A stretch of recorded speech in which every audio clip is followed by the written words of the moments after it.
Hello అందరికీ, అందరు బాగున్నారా? ఈరోజు నేను ఇడ్లీ పిండితో పునుగులు చేద్దాం అనుకున్నా.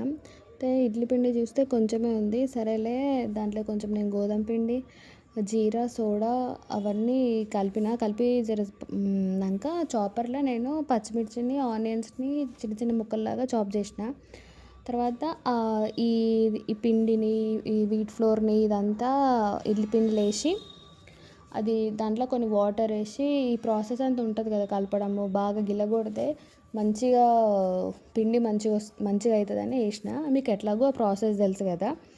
అది వేసినాక కొద్దిసేపు పక్కకెడితే మంచిగా కొంచెం రెస్ట్ ఇస్తే అది కూడా బాగుంటుంది. తర్వాత మళ్ళీ పక్కకు తీసి దాన్ని బాగా కలిపి నాక బాండీ పెట్టి, బాండీలో ఆయిల్ వేసిన. డీప్ ఫ్రైకి ఎంత సరిపోతుందో అంత ఆయిల్ వేసి అది జర మంచిగా అయినాక ఇది చిన్న చిన్నగా అందులో వేసి మంచిగా మనం ఫ్రై చేస్తే బాగుంటుంది. లోపల వరకు మంచిగా ఫ్రై అవుతుంది.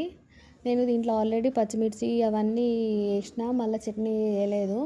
చేస్తే కూడా బాగుంటుంది. దీంట్లో మీరు పల్లి చట్నీ వేసుకోవచ్చు, మీకు కావాలంటే టమాటా చట్నీ కూడా బాగుంటుంది. సాయంత్రం స్నాక్స్ కూడా బాగుంటుంది. ట్రై చేయండి. థ్యాంక్ యూ అండి. మీకు ఒకవేళ నచ్చితే లైక్ చేయండి.